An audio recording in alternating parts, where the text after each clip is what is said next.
we're diving in deep on this one, okay? So context is, this is the restoration of the Aaronic priesthood, okay?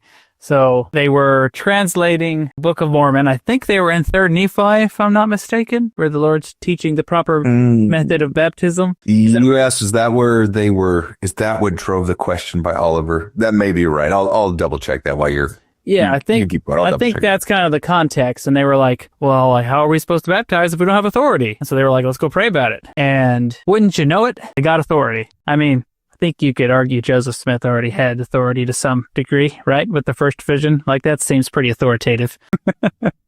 But Aaronic priesthood, this is what we're talking about.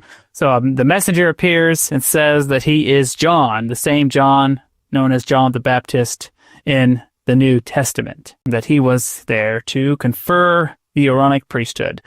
And his message was, okay, I'm just going to read the verse and then we'll start going through the different points I want to touch on. Upon you, my fellow servants, in the name of Messiah, I confer the priesthood of Aaron, which holds the keys of the ministering of angels and of the gospel of repentance and of baptism by immersion for the remission of sins. And this shall never be taken again from the earth until the sons of Levi do offer again an offering unto the Lord in righteousness. So, let's start with this first line, which is a really cool phrase. Upon you, my fellow servants. How cool is that? Well, pretty dynamite. And then also conveys the message to Joseph and Oliver that you're on the right track. Like, you're on the right path.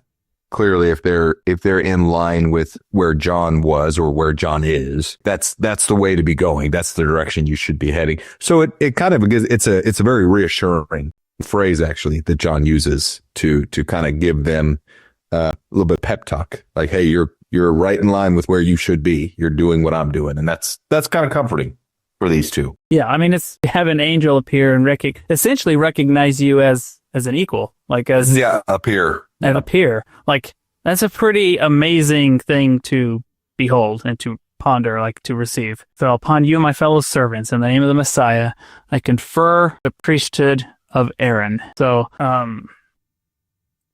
fellow servants. So I made a note here that Joseph Smith, one of his teachings, you can find in Teachings of the Prophet Joseph Smith, is that spirits and angels are all like humans, right? We're all the same race.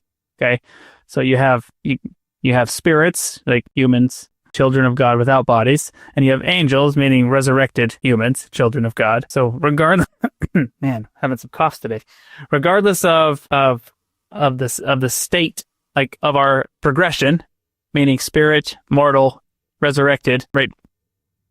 We can all be servants of the Lord, meaning we can all be angels of the Lord, right? The Hebrew Greek translation of angel is messenger, presumably messenger sent with authority or by authority.